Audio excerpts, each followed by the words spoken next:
Welcome to Lesson 2 of Module 2, Budget Breakers. What is killing your budget? So in Lesson 1, we went through a workshop of how to complete or set up your first budget. So you've probably done that, or hopefully you've done that now, and you have a budget, a working household budget. So in this lesson, we're going to look at what it is that impacts your budget, what it is that causes it to leak, to fall apart, or to not work the way you would like it to, because that is one of the biggest issues that I am asked or confronted with from clients all the time. They have the best of intentions, they have set up a budget, but then it gets we get down the track and there are things that are causing the budget to come unstuck. So the first thing we want to do is look at our quote. What is it that we're trying to achieve out of this lesson? This quote by Benjamin Franklin is old and famous. It says, "Beware of little expenses. A small leak will sink a great ship." And that is such an important concept to grasp when it comes to budgeting, because the root of all evil, if you like, when it comes to budgeting is unplanned expenses. And I don't mean emergencies necessarily. I don't mean the washing machine breaking or the car battery needing replacing. I'm talking more about the unconscious decisions that we make when it comes to spending our money, or the frivolous spending. The little expenses, they add up, and without knowing it, or without really feeling the impact of that spending on our lifestyle, sooner or later we find ourselves going backwards and not knowing why. And if that's the feeling that you have when it comes to budgeting, then generally speaking, it's to do with the little expenses sinking your ship. So what you need to remember, essentially, is that spending is about prioritization. When it comes to budgeting, the biggest thing you need to realize is that what you value determines how you spend your money. There is no master list of right or wrong expenses for a household. So just because you come to the view that you will set up a budget and live by that budget, that doesn't mean that you are then beholden to excluding certain things from your lifestyle specifically and including certain things from your lifestyle specifically. There's no master list. Budgets are individual, just like us. It's about what works for you as a family, and what works for you is based on what you value. And then you set about prioritizing your spending based on that value. Now, the way that you do that is by getting clear on your priorities. So, in setting your budget, always revert back to the financial goals that you've set for yourself and your family. As I've discussed in the previous module, your ideal family life creates the goals or sets the goals for yourself and your family, and that drives your financial decision making, including what you spend your money on. Then you need to ask yourself whether spending this money is in line with any of your goals. Is what you are including in your budget as a line item, is spending money on that thing in line with any of your goals? Then make sure that what you have budgeted for aligns with these goals. So again, is spending money on weekend breakfasts in line with your family goals? Maybe it is, maybe it isn't. If spending time with your family and creating memories and having quality time on the weekend is an important part of your lifestyle as a family, then yes, it should be there. If you do that in other ways, if you make time for each other in a different way, then allowing for excess expenditure on eating out of a weekend perhaps shouldn't be in your budget. So it really just comes back to getting clear on your individual priorities, and then get clear on what's in, so what is okay to spend money on, and what's out, what you haven't accounted for in your budget when it comes to your household expenditure.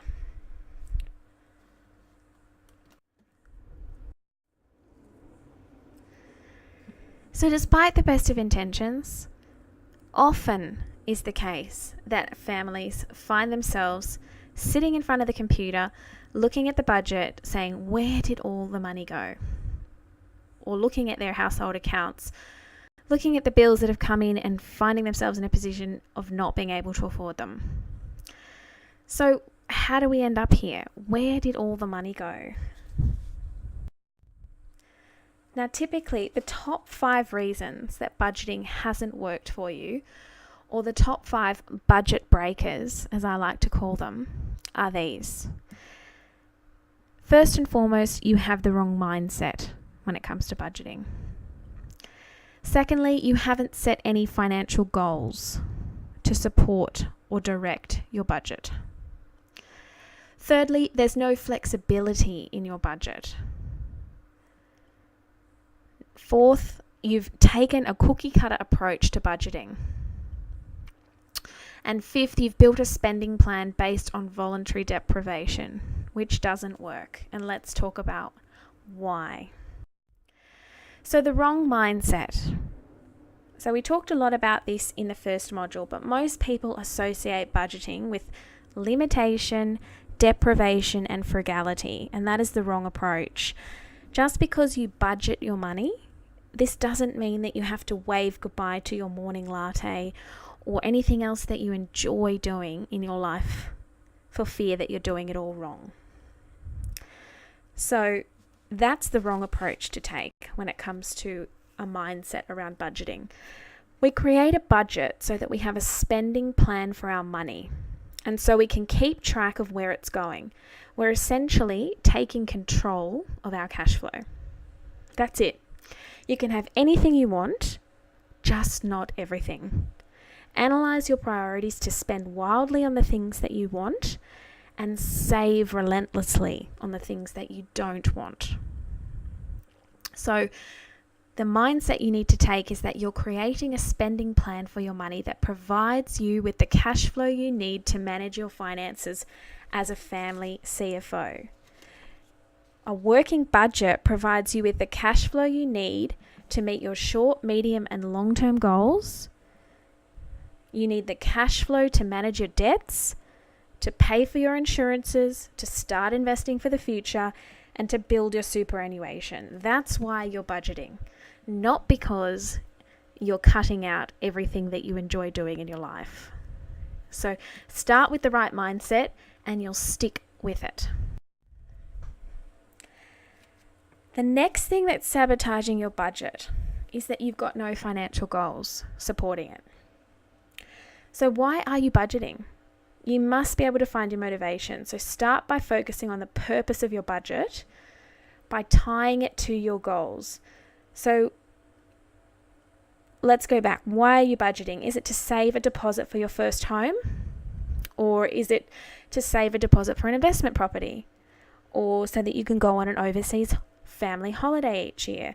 Whatever it is, picture it and get emotionally invested with it. The next time you have the urge to blow the budget, take a second to search for that mental image of what budgeting success actually looks like. Take a moment to picture the cruise ship that you'll be on, or picture the beach stay that you'll be on, or picture the property that you'll be living in because you've been able to save a deposit and get into your first home. And that way you'll be able to find your motivation to avoid the temptation to overspend and spend on the frivolous or the unplanned. Because without clear financial goals, you haven't given yourself the opportunity to articulate your why. Number 3, a lack of flexibility in the budget. This is so important and so crucial. I like to say, why do diets have cheat days? To provide some relief or leeway in what is otherwise a fairly regimented plan for your eating. So by factoring in a little retail splurge at regular intervals along the way, we're not only being more realistic, but it can help stave off the negativity of feeling hopeless and guilty when we stray away from the plan. We're human after all. And as mums in particular, we need some sanity money, I like to call it, to spend on ourselves, every now and then to keep ourselves sane.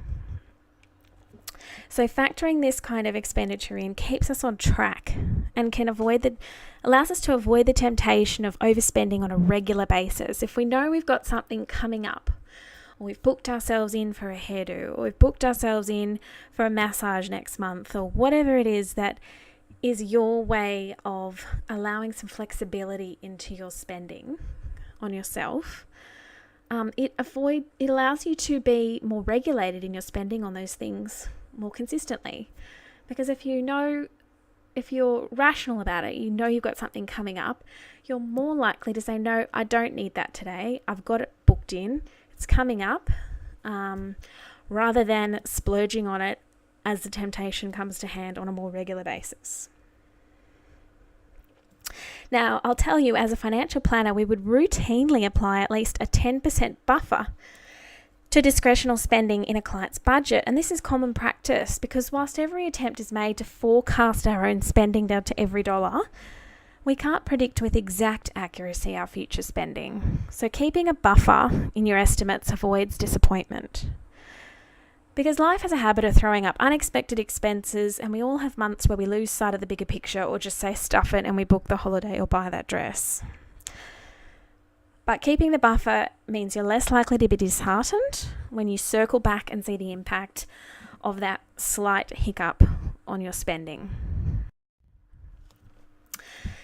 The next one's taking a cookie cutter approach. Another dieting analogy I like to use to explain this budget breaker is don't choose paleo if you're a vegetarian.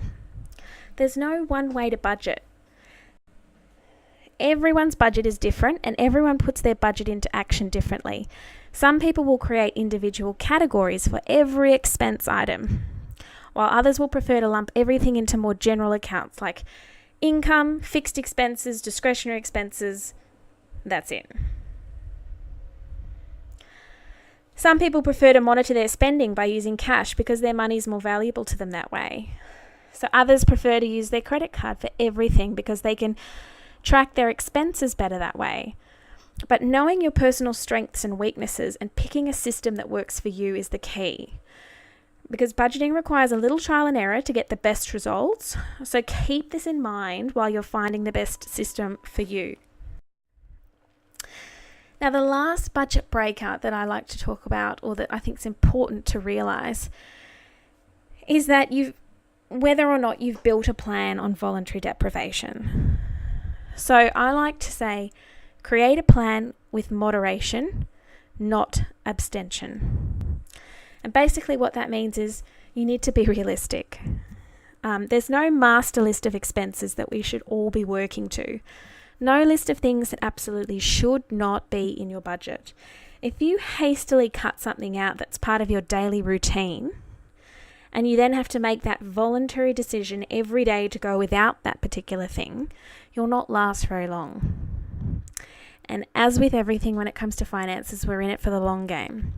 So this is an inherent flaw, really, with the latte factor that so many people talk about or espouse on their financial advice blogs.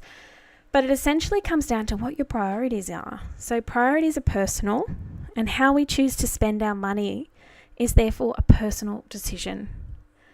Now, if you blatantly can't afford something, then that's different. But if you have X amount at your disposal in terms of cash each month, and your priorities are Y, and your neighbour's priorities are Z, then how you spend that X will differ between you. And that is perfectly fine. Someone might not be able to live without their morning coffee. Someone might happily be able to live without their morning coffee, but not without having a piece of cake every afternoon. So my point is that what's important to you and what makes you happy in your life is your decision. And as long as it's in line with your financial goals, you can afford it, and it allows you to stay on track with moving forward towards creating wealth for your family, then the decision is yours. So make sure your budget is not built on voluntary deprivation. Make sure you haven't cut everything out of your life that you need in order to stay focused and motivated and on track. And sometimes I say to people, an easy way to do this is to pick 3 things in your budget that you can't live without. Make them your priority, and if you need to reduce your expenditure, don't touch those things, because touching those things will mean everything falls apart, as opposed to touching the things that don't affect your happiness and well-being and family lifestyle. The last thing that you need to watch out for when it comes to budget breaking activities is budgeting sabotaging self-talk. Now, this is most common for women, which is why I've included it, because this is a course on personal finance for women and mums specifically. But there are a lot of things we tell ourselves when it comes to our spending. Some of them are positive, but some of them can be detrimental. So these 4 are common, and just you ought to be mindful of them. The first is, I deserve this. The second part of that question you need to follow up with is, but can you afford it? There's a difference between deserving something and being able to afford it. Yes, we all deserve the very best in life, but we have to be realistic about what we can afford in our circumstances. The second is, I've got that money coming in soon. Should be followed up by, but have you got it yet? Now, I'm guilty of this myself. I've caught myself saying this on several occasions. And I think everyone at one point or another is guilty of counting their chickens before they hatch. Thinking about that pay rise, or thinking about your bonus or tax return coming in June, or thinking about that new client that you may or may not sign based off a meeting you have next week, or an order that someone has told you they will place next month. Basing the financial decisions you make today on those expected earnings can be dangerous. So if it's not part of your existing cash flow or situation now, it shouldn't be part of your financial decision-making process now either. The third one is, I really need this. And then I would say, but is it really a need? It's very easy to convince ourselves that something is a need when we so desperately want it. But I think if we return to a rational, realistic mindset, we can all argue ourselves out of whether it's really a need or really a want. And the last one is, we can afford it. We can afford that. But by whose definition? So an easy way to look at that one is, often you might walk past a shop and see a beautiful dress for a wedding you're attending in a couple of months' time. And it might be $200, let's say for this example. And you might have $400 or $500 in your spending account. And you think, I can afford that. It's only $200. I've got $500. That leaves me $300. So technically, by definition, you can afford it. But what you really need to think about is, again, is it in line with your objectives and your goals? If you spend that $200 of the $500 that you have allotted for things like that, what's the opportunity cost of that? Are you missing out on something else that's more in line with your goals and objectives by spending that money? So by whose definition can you afford it? Is it your own definition? Is it a financial definition? Is it the girlfriend that you have with you's definition? You need to be clear on what your financial priorities are in order to answer that question and to avoid the self-sabotage to your budget. Okay, wrapping this lesson up as an activity. Again, to reinforce what it is that's sabotaging your budget, use the expenses mini audit guide below to analyze where your greatest household expenditures lie. And then compare this to your budget. Are there any leaks? What is sabotaging your budget? Go through the exercise and identify what it is so you can turn it around.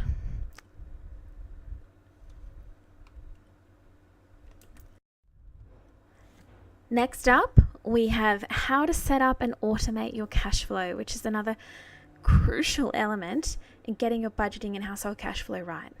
See you in the next lesson.